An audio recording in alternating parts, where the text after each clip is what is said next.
Olá, amigos, tudo bem? Sejam bem-vindos mais uma vez aqui ao nosso Filosofia Online com mais uma videoaula. Essa é a segunda de 5 aulas sobre o texto Pense na Lagosta de David Wallace. A primeira aula foi feita há alguns meses atrás, que é a introdutória que falava sobre quem é o David.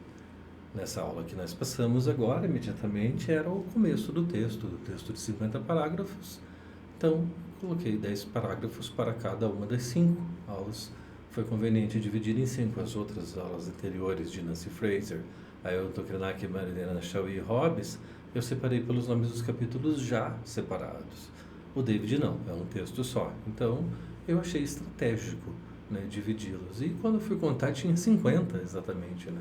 Não podia ter 51, 49, não, era 50 mesmo. E aí então deu certinho 10 para cada um. E eu dividi os textos em períodos, né, os períodos do parágrafo. Cada parágrafo é uma sequência de slides quando há mais de um, porque ele é maior. Para que vocês possam ouvir, né, acompanhar, ler juntos, né, e tem o texto na sua mão que está disponibilizado aqui embaixo e você pode pegar aqui na linha azul no link do Google Drive que está liberado. É só você clicar e pegar ele para você 100% de graça. É seu, pode fazer o que se bem entender com eles. E uma coisa que seria muito legal, se for a tua vontade, é claro, ajude as pessoas, né? Porque ajudar é sempre bom.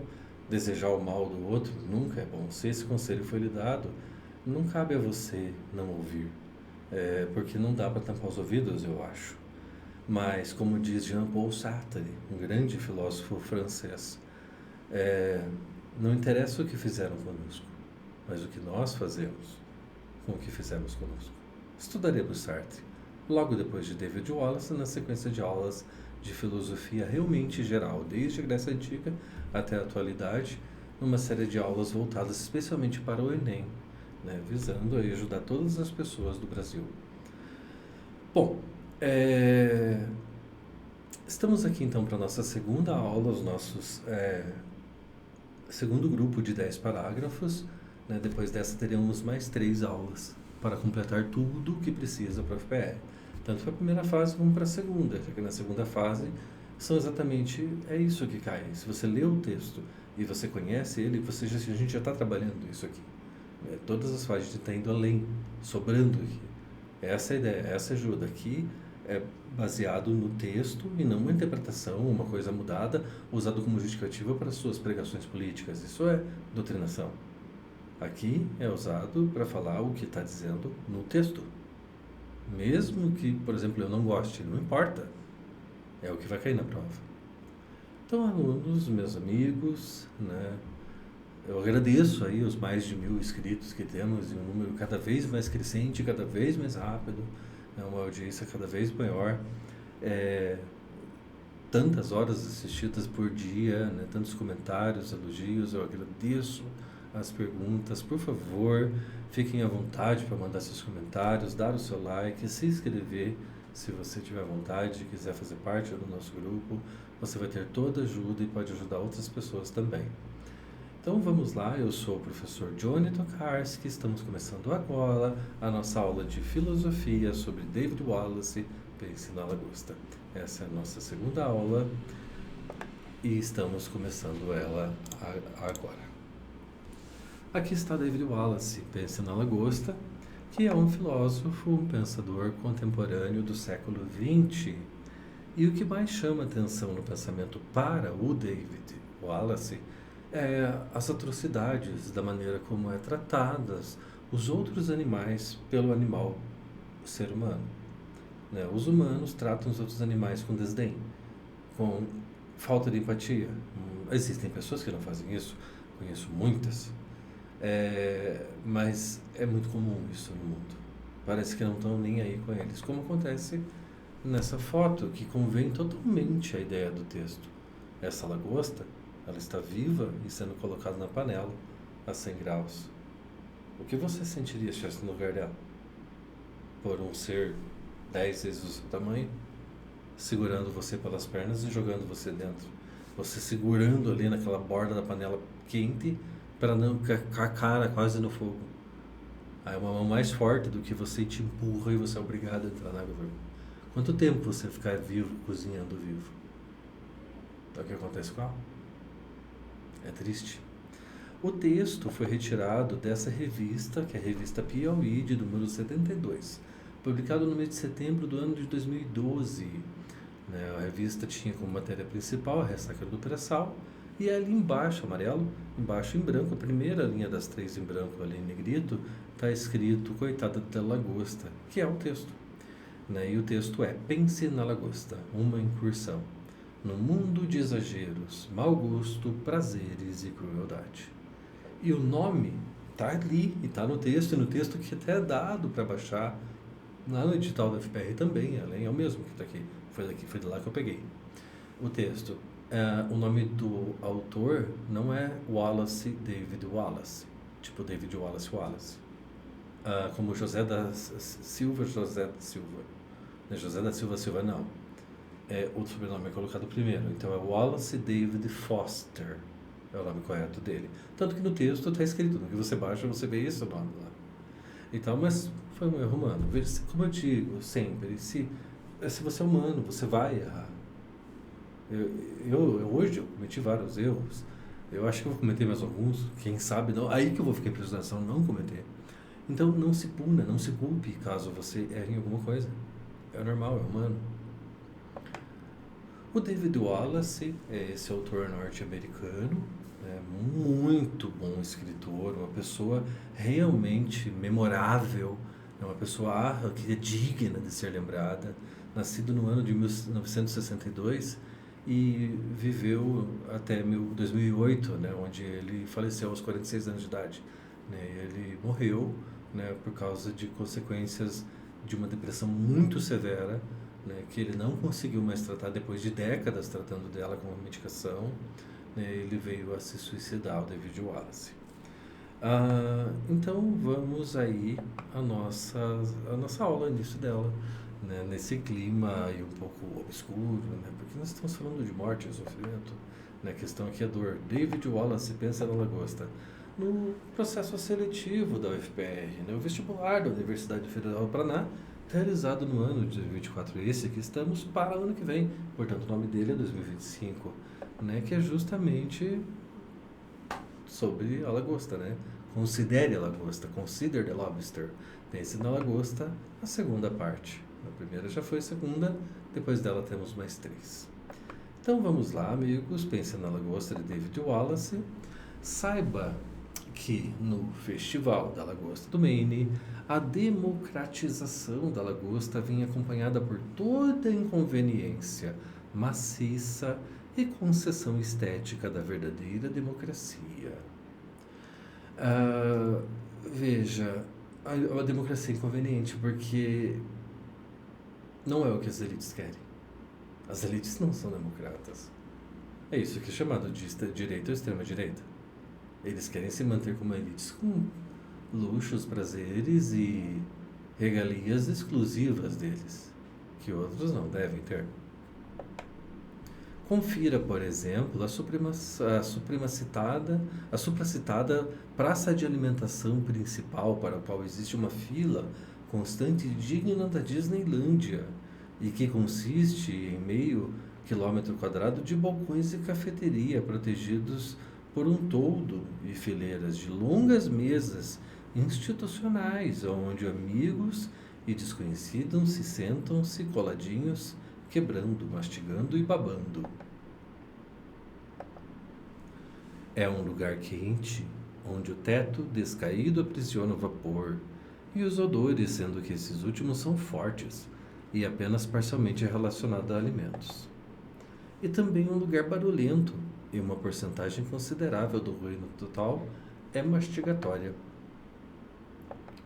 Aqui, nessa imagem, que até é a mesma da aula passada, só que é outra, porque foi tirada num outro momento do dia, né? Que então, mas por entardecer, com o céu laranja já anoitecendo. E o festival ocorre, né, o dia todo, vai até a noite. E sobre essa praça de alimentação, que ela se localiza bem aqui, né, em Harbor Park, que é aqui, ó. Essa é a que ele se referiu. que as pessoas não estão... É muita gente. Tipo, e eles comem, assim, as lagostas numas bandejinhas de isopor. E copos descartáveis e tal, e garfos de plástico. E tudo isso vai pro chão, sabe? As casquinhas da lagosta que você não come, que você tira a carne, os garfos que quebram, os garfos que você já não está usando mais, sabe? Então, vira uma sujeirada, assim, depois disso, né, que ocorre isso. Mas esse é o salão principal que ele está dizendo ali. Né? Não era para ser assim, né, segundo as elites não queriam isso, queriam pegar para eles esse prazer, ser uma exclusividade das grandes elites, não, né, do povo pobre. A comida é servida em bandejas de isopor, em refrigerantes, né, senão não tem gelo nem gás. O café é café da loja de conveniência em mais isopor e os talheres são de plástico. Não é possível encontrar nenhum daqueles garfos especiais e compridos que servem para extrair a carne da cauda, ainda que alguns clientes espertos tragam os seus de casa. O número de guardanapos fornecido também não chega nem perto do suficiente, levando-se em consideração que comer lagosta é uma lambuzeira, especialmente quando está espremido em bancos ao lado de crianças de idades variadas e estágios vastamente diversos de coordenação motora. Isto sem mencionar as pessoas que, de algum jeito, conseguiram contrabandear sua própria cerveja em enormes isopores que bloqueiam a passagem, ou aquelas que aparecem de repente com toalhas de plástico, que espalham sobre porções consideráveis das mesas, numa tentativa de reservá-las, as mesas, aos seus grupinhos. E assim por diante. Aqui está a lagosta sendo tirada de um isopor grande com gelo, porque ela é um bicho d'água gelada. Ali, quando ela está fechada, a tampa, ela está presa, mas ela até que está um pouco confortável. As garrinhas dela são amarradas, com fitas que suportam a força das pinças delas, porque elas são perigosas. Elas conseguem machucar as pessoas.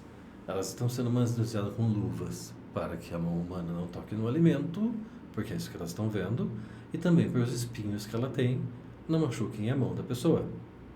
Ela está sendo retirada dali. Nesse momento, vendo a luz do sol, elas já começam a se esconder, uma debaixo da outra. Na água elas expiram porque elas têm brânquias nas patas dela. Então elas são, imagina, os narizes delas são nas patas. Imagine como será quando entra a água fervendo dentro. Porque elas são tacadas na panela, né, vivas. E elas são servidas assim. Aqui ela já está cozida, morta, né, batatinhas do lado, né, uma laranja ali, uma gelatina ali, um copinho de cerveja. Esse é o alimento aí que a pessoa vai lá comer no Festival da Lagosta do Maine. E as pessoas adoram ficar vendo isso aí. Né, aqui também, mais um exemplo disso, com uma saladinha embaixo, e várias barraquinhas que servem. Tal. A lagosta aqui já está cozida. Você extrai a carapaça e come a carne de dentro. E isso é o resultado que acontece logo em seguida. Porque essas coisas descartáveis são atiradas, né, no chão, mesmo que alguém cuide e leve até o lixo, muita gente não faz isso. Né? O que acontece é muito comum. Isolado, qualquer um desses exemplos naturalmente não passa de um incômodo trivial, mas o fato é que o Festival da Lagosta do Maine se mostra cheio desses pequenos aborrecimentos e irritantes. Por exemplo, quando você descobre que precisa pagar $20 a mais por uma cadeira dobrável se quiser se sentar ao assistir alguma das grandes atrações do palco principal. Ou a loucura desenfreada que se instala na tenda norte quando começa a distribuição dos copinhos minúsculos, que mais parecem dedais, com bocadinhos de receitas finalistas da competição de culinária. Ou a aclamadíssima final do concurso de beleza Deusa do Mar do Maine, que se revela excrucialmente longa e consiste sobretudo em infinitos agradecimentos e homenagens a patrocinadores locais.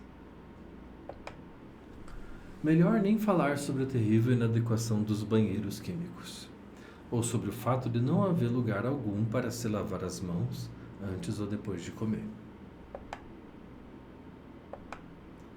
Aqui está o carro alegórico com a lagosta gigante e a deusa aí da lagosta do Maine. Tá passeando aí todo ano, é feito essa escolha, essa eleição aí da lagosta do Maine, sempre com a bandeira americana, né? Os americanos, eles são muito patriotas, eles carregam a bandeira de todo lugar que eles vão. E isso é uma coisa que vem de muito tempo. A gente vê aqui nessa foto antiga, no passado, a deusa aqui da lagosta do Maine, aqui com o seu tetridente do Poseidon. Aí no passado, então, que até está representado ali atrás, ó, o Netuno, né, em latim, Poseidon em grego. Na verdade, o Festival da Lagosta do Maine é uma feira interiorana de nível médio com gancho culinário. E esse respeito não difere muito dos festivais de caranguejos de Tidewater, dos festivais de milho do meio oeste, dos festivais de Chile e do Texas, etc. E compartilham com esses acontecimentos o paradoxo central de todos os apinhados eventos comerciais populares. Não é para todos. Nada contra a eufórica editora sênior da Food and Wine, a revista, mas eu ficaria surpreso se descobrisse que ela realmente já esteve aqui no Arbor Park. Entre multidões matando a tapa os mosquitos da zona do canal, enquanto comem Twix fritos e assistem ao professor Paddy Wacky aterrorizando as crianças sobre pernas de pau de 1,80 m, vestido com um sobretudo de onde saltam todas as gerações de lagostas de plásticos dependuradas em molas.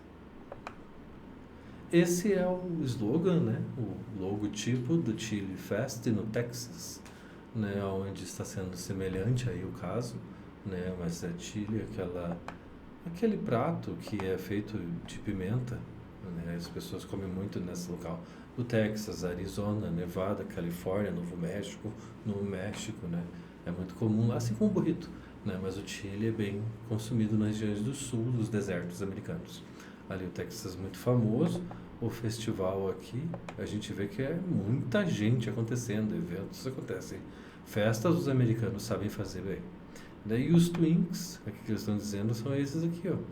São esses bolinhos aí que eles assam e comem, e o professor aí com suas lagostas penduradas debaixo do seu casaco aí numa perna de pau, assustando as crianças aí no festival. Um parêntese, na verdade, muitas coisas podem ser ditas a respeito das diferenças entre a classe trabalhadora de Rockland e o sabor acentuadamente populista dos festivais versus a confortável e elitista Camden, com sua paisagem caríssima, suas lojas tomadas inteiramente por suéteres de $200 e fileiras de casas vitorianas transformadas em pousadas de luxo. E também a respeito dessas diferenças, como os dois lados da grande moeda que é o turismo nos Estados Unidos. Confesso que nunca entendi por que a ideia de férias divertidas de tantas pessoas é calçar chinelos, óculos de sol ou se arrastar por um tráfego enlouquecedor até locais turísticos quentes e lotados com o intuito de provar um sabor local, que por definição é arruinado pela presença de turistas. Isso tudo pode ser uma questão de personalidade, gostos inatos. O fato de que eu não gostar de locais turísticos significa que nunca vou compreender seu encanto. E assim provavelmente não sou a pessoa mais indicada para falar sobre isso, o suposto encanto. Do meu ponto de vista, é provável que ser um turista faça mesmo algum bem para a alma, mesmo que apenas de vez em quando. Todavia, não que faça bem para a alma de algum modo, revigorante ou alientador, mas de um jeito severo e obstinado de vamos encarar os fatos com honestidade e tentar encontrar um modo de lidar com eles. Minha experiência pessoal não é a de que viajar pelo país seja relaxante e amplie os horizontes, ou de que mudanças radicais de lugar e contexto tenham um efeito salutar, mas sim de que o turismo internacional é radicalmente constritivo e humilhante da pior forma, hostil à minha fantasia de ser um indivíduo genuíno, de viver de algum modo fora, acima de todo o resto. Ser um turista, massificado para mim, é se tornar um pouco americano contemporâneo, alheio, ignorante, ávido por algo que nunca poderá ter, frustrado de um modo que nunca poderá admitir. É macular através da pura ontologia.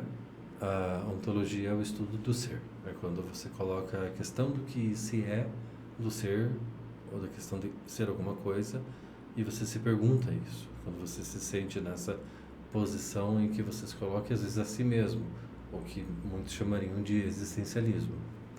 A própria imaculabilidade que se foi experimentar.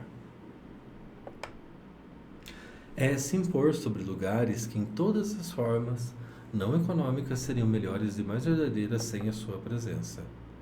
É confrontar em filas e engarrafamentos transações após transação uma dimensão de si mesmo tão inesquecível quanto dolorosa na condição de turista, que você torna economicamente significativo, mas existencialmente detestável. Esse é o último cartaz do Festival da Lagosta do Maine, porque é desse ano, de 2024. Harbor Park, o logotipo, Rockland, né, Maine, né, 31 de julho a 4 de agosto, mainelobsterfestival.com, que é o site que eu mostrei até na videoaula anterior. Esse é Camden. Aqui eu acho que não precisa nem falar muito para ver a diferença desse lugar para Rockland, lá no Harbor Park. Lá são pessoas pobres, de classe média, comuns, mas não são bem para pessoas que não têm condições, eles não podem pagar por um pratinho de comida. Aqui são as elites. Aqui são os magnatas, as elites que moram aqui, né? E eles têm, sim, lugares onde eles encontram blusas, suéteres, como fala, de $200. Isso daria mais de R$1.000 para a perspectiva brasileira. Então, é relativamente caro. Então, esse é um pequeno exemplo, né? É um lugar realmente para as elites. E é justamente essas condições econômicas que afastam pessoas que não têm recursos. Se vier que venha para gastar. Mas não vai ficar muito tempo porque eu não tenho muito dinheiro. E aqui tudo é caro. Nós podemos pagar. E esse é Camden, e é lógico que aqui as lagostas não são servidas em bandejinhas. Elas são servidas no restaurante, de outro espaço, a música ambiente, num prato, que ela vai vir com uma beleza. Né? E ela é consumida também ali, como uma iguaria daquela classe, que não queria nunca que as pessoas menos abastadas também tivessem acesso a isso. E já que não dá, então que vão comer nas bandejinhas de plástico e pilharam lá mais aqui. Não, para vir aqui tem que ter dinheiro. E os turistas, né, que ficam todos felizes com as suas lagostas de brinquedos, suas camisetas e tal. Às vezes acaba sendo quem anima o local, acaba sendo o bobão que acaba participando ali e se passando. Alguém vai dar risada, alguém vai falar, nossa. Bom, deixa pra lá. Mas são essas pessoas. E a gente vê acontecendo nos festivais, por exemplo, pessoas se vestindo de lagostas. Os turistas adoram isso. Estranho, né? Eles se vestem do bicho que eles estão matando da pior forma possível que tem de morrer. Ninguém para pensar na dor da lagosta. A lagosta, em essência, é um alimento de verão. Isso porque agora preferimos lagostas frescas, o que significa que elas precisam ter sido capturadas recentemente, o que por razões tanto táticas quanto econômicas ocorre em profundidades inferiores a 45 metros. 45 metros dá mais ou menos do comum uma meia quadra de profundidade. Isso é fundo. Lá embaixo é mais gelado do que na superfície. Lagostas tendem a ficar mais famintas e ativas, isto é, mais fáceis de capturar, quando a temperatura da água fica entre 7 e 10 graus, como é típico do verão. 7 e 10 é frio. Para nós. Para elas é quente. Para o povo do Maine é quente. No outono, a maioria das lagostas do Maine migra para águas mais profundas, seja em busca de calor ou para evitar as ondas pesadas que golpeiam o litoral da Nova Inglaterra durante o inverno inteiro. Algumas se enterram no leito marinho. Talvez hibernem, ninguém sabe ao certo. É também no verão que as lagostas trocam de carapaça, mais especificamente no início, do início até a metade de julho. Aqui está uma lagosta se enterrando na lama, na areia, né, com água, lama, então ela está querendo se refrescar. Para ela, certas temperaturas é elevada, né? Talvez elas hibernem. E aqui eu vou mostrar uma imagem que mostra ela trocando de carapaça, né? Eu acho um pouco desagradável essa imagem, mas não lembra muito até onde uma cobra faz isso, as aranhas fazem isso, né? Os artrópodes fazem isso, né? Os répteis fazem isso, mas ela está trocando de carapaça. Quando ela troca de carapaça, essa que está embaixo já formada, ela é mais macia, ela é mais molinha, e elas trocam no verão. No inverno, elas ficam com essa carapaça mais velha, e quando elas crescem, elas precisam de uma carapaça nova, né? Então ela está mais dura, né? Então a carapaça dura é mais barata de comprar.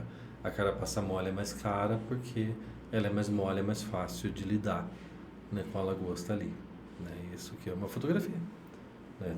Eu acho terrível isso aqui, mas é verdade, ela é uma fotografia verdadeira. Artrópodes quitinosos é essa carapaça deles, né? É tipo a nossa unha, só que é bem mais forte, tipo o casco da tartaruga, é bem forte. O caranguejo, quando você pegar ele assim de trás, ele até tenta te pegar com as garras, mas ele não alcança, né? Não vai até o final, né? Pegando ele pela traseira dele. É mesmo os grandões. Você consegue sentir a força deles balançar na tua mão, mas eles não conseguem te pegar. Artrópodes quitinosos crescem trocando de carapaça, mais ou menos da mesma forma que compramos roupas maiores à medida que envelhecemos e ganhamos peso.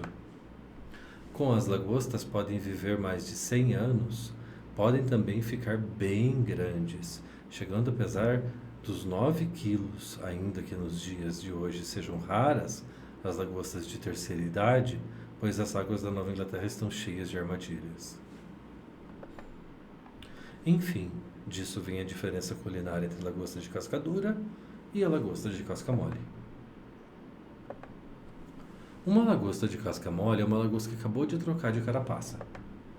Ambas são oferecidas no cardápio de verão dos restaurantes da região costeira central, nas quais as lagostas de casca mole são um pouco mais baratas, mesmo sendo mais fáceis de destrinchar e donas de uma carne considerada mais suave. O motivo do desconto é que uma lagosta em fase de troca utiliza uma camada da água do mar como isolamento enquanto a nova carapaça endurece. Por isso, e por causa disso, quando se arrebenta uma lagosta de casca mole, há um pouquinho menos de carne e um fragante jorro d'água que se espalha sobre tudo, às vezes espirrando como um limão e atingindo o companheiro da mesa bem no olho. Se é inverno ou se você está comprando lagostas em algum lugar distante da Nova Inglaterra, por outro lado, dá quase para apostar que a lagosta vai ter a casca dura, que por motivos óbvios é mais transportável porque ela dura um pouquinho mais. Essa foto aqui é tirada do site, daí está escrito ali, ó, nova casca, aqui casca dura. Essa lagosta, casca dura, ela é com mais carne, ela é mais difícil de tirar, porém ela tem mais carne, ela é mais cara. O desconto está naquela, porque justamente ela tem um pouquinho de água dentro dela e o tanto de carne é mais fino porque ela ainda não cresceu. Então, é o desconto de casca mole, é mais fácil de dar água que ela. É o que diz no texto, né? Eu mesmo não, quanto mais eu leio esse texto, menos eu tenho vontade de experimentar. Eu fico com pena. Como prato principal à la carte, a lagosta pode ser assada, grelhada, cozida a vapor, refogada, salteada, feita em wok ou no micro-ondas. Mas o método mais comum é a fervura, cozinhar. Quem gosta de comer lagostas em casa provavelmente a prepara desta forma, pois ferver lagostas é muito fácil. É necessário um tacho grande com tampa que é preenchido com água até mais ou menos a metade. A recomendação mais comum são 2,5 litros de água por lagosta. O ideal é água do mar, ou adicione 2 colheres de sopa de sal a cada litro de água da torneira. Também é interessante saber o peso de cada lagosta. Espera-se a lagosta ferver, colocar-se uma lagosta de cada vez, cobre-se o tacho, aumenta-se o fogo até a água voltar a ferver. Então é preciso baixar o fogo e deixar o tacho em fogo brando 10 minutos para o primeiro meio quilo de lagostas e acima disso, 3 minutos para cada meio quilo. Isso considerando-se que estão sendo usadas lagostas de casca dura.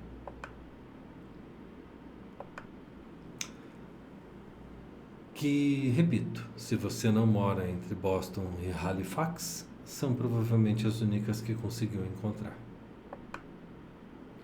No caso de lagostas de casca mole, é preciso subtrair 3 minutos do total. As lagostas ficam vermelhas porque, de algum modo, essa fervura suprime todos os pigmentos na quitina, exceto um. Um teste simples para saber se as lagostas estão prontas é tentar arrancar uma das antenas. Se ela se descolar da cabeça ao menor esforço, o bicho está pronto para comer. Aí a lagosta frita, como eles chamam wok. Aqui a lagosta sendo fervida, frita, até junto delas tem até uns espigas de milho. Aqui elas já estão mortas, mas elas foram colocadas vivas aqui. É muito cruel isso. Um detalhe tão óbvio que a maioria das receitas nem se preocupa em mencionar é que as lagostas precisam estar vivas ao serem colocadas no tacho. Isso faz parte do apelo contemporâneo da lagosta, é o alimento mais fresco que existe. Não acontece decomposição alguma entre a pescaria e a hora de comer. Sabia que é por isso que tem limão na peixaria? Porque o limão afasta o cheiro de podre. Eles já estão podres. Não estão em estado perigoso ainda para os seres humanos. Algumas coisas podem acontecer. Uma pequena diarreia. Uma sensação estomacal um pouco desagradável. Mas elas já não estão mais frescas. E além de não precisarem ser limpas, temperadas e nem depenadas, é simples para os vendedores manter as lagostas vivas. Chegam vivas dentro de armadilhas, são colocadas em recipientes com águas do mar e podem, desde que a água seja mantida aerada e as garras dos animais estejam amarradas ou presas para impedir que ataquem uns aos outros por causa do estresse do confinamento, sobreviver até o instante em que são fervidas. Um raciocínio similar embasa o que se chama de debicar frangos e galinhas poedeiras nas fazendas de confinamento. A máxima eficiência comercial exige que populações imensas de galináceos sejam confinadas em espaços desnaturadamente exíguos, condições sob as quais muitas aves enlouquecem e bicam umas às outras até a morte. Como observação de caráter puramente empírico, informo que a debicagem costuma ser um processo automatizado e que as galinhas não recebem anestésico nenhum. Empírico é que foi visto, é que foi presenciado pela experiência. Empírico significa isso, aprender pela experiência. Não sei se os leitores conhecem a debicagem ou as práticas relacionadas com a extração dos chifres do gado em fazendas industriais e o corte de cauda de porcos em fazendas de confinamento de suínos para impedir vizinhos psicoticamente entediados de arrancá-las com os dentes e assim por diante. Mas fazem isso? Sim. É por isso que eles colocam aqueles anéis no nariz. Não é porque é legal. É para impedir que eles mordam, porque eles anéis vão morder, eles apertam, eles não deixam fazer isso. E aqui, alguém colocando uma lagosta viva dentro da panela de água fervendo.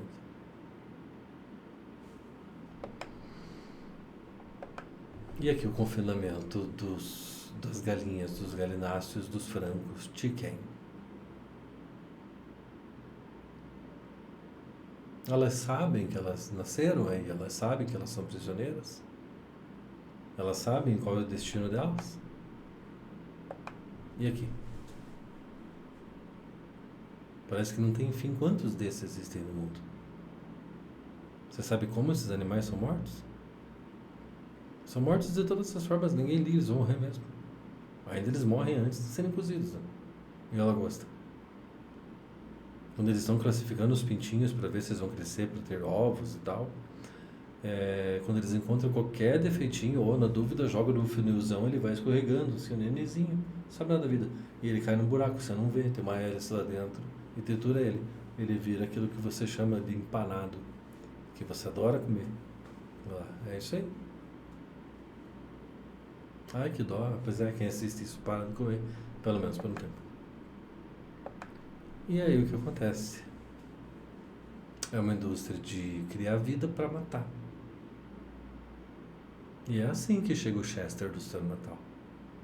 Ele é injetado anabolizante nele e ele está numa idade bem jovem. Para um peito tão grande, é muito anabolizante. E eis aí o seu prato tão delicioso que você tanto gosta. Pois é. Quase todo mundo já esteve em supermercados ou restaurantes que contam com aquários de lagostas vivas, onde podemos escolher o jantar enquanto ele encara nosso dedo estendido. Aí você vai no restaurante e aponta o dedo assim. Pessoalmente, eu vi isso uma vez, só, mas de passagem. Né? Foi no mercado municipal de Curitiba. Mas eu já vi muito na TV, né, em filmes. Por acaso eu tinha visto isso no Oriente, acho que era na China ou no Japão. E as pessoas chegavam e falavam, não, eu quero aquele peixe ali, né? Daí chegava o cozinheiro, catava o peixe assim, e já fazia na hora. E a pessoa comia olhando o aquário, assim, nossa, que gostoso. Não, como é que ele usa agora? Né? E, sei lá, você vendo o bicho vivo ali, né? Tem gente que não liga, né? Acho que a maioria não liga, mas alguém liga. Eu ligo. Né? Imagino que algumas pessoas aí devem ligar. Nossa, mas que frescura. É frescura mesmo. O nome disso aqui é mimimi. Né? Isso aqui é aula de filosofia, isso aqui é aula também de sociologia. Você quer saber o que é mimimi? Assista uma aula de filosofia. Você vai saber o que é mimimi. E sociologia, mais ainda. Graças a Deus, Deus abençoe o mimimi. Porque foi a única coisa que deu certos direitos e algumas melhorias na nossa civilização e é a única coisa que pode nos salvar do fim iminente que nos assola, que bate a nossa porta por agora. E uma parte importante do espetáculo do Festival da Lagosta do Maine é assistir às embarcações dos pescadores de lagosta atracando nos moles da parte nordeste e descarregando o produto recém-pescado, que é então transferido manualmente ou com auxílio de carrinhos por cerca de 90 metros, até os imensos tanques transparentes e empilhados ao redor do panelão do festival, que, como mencionei, é divulgado como a maior panela para lagostas do mundo e pode cozinhar de uma só vez mais de 100 lagostas para a tenda principal. E aí você vai no aquário e encontra a lagosta, aquilo ali que eu quero. Imagino que em algum lugar tem alguém que use uma lagosta, que muitos não acham bonito, mas acham legal, para deixá-la viver ali. Mas não é o caso aqui. A ideia é chegar e apontar a lagosta para comer elas. Aqui tem várias delas, encarceradas nesses vidros grandes empilhados. Aqui eles são despejados, mas digamos que alguém chegasse em algum lugar e apontasse. Eu quero aquilo ali que pode, por exemplo, lá em Camden, dá para fazer isso. Aí digamos que você apontasse bem para essa daqui, ó. É essa que eu quero. O que vai acontecer na sequência, talvez até diante dos seus olhos, é isso aqui. Pois é, então, amigos. Pense na lagosta. Uma incursão no mundo de exageros, mau gosto, prazeres e crueldade. E esta é a obra a segunda parte, né? Faltam 3 partes do nosso grandioso aqui, do nosso fantástico David Wallace. E não se esqueçam, filosofia é dúvida. No dia que a filosofia for forma de viver a vida melhor, autoajuda. No dia que a filosofia for forma de conquistar, a realizar os seus desejos e sonhos, objetivos, ganhar dinheiro. No dia em que a filosofia se torna doutrinação política, não é filosofia mais.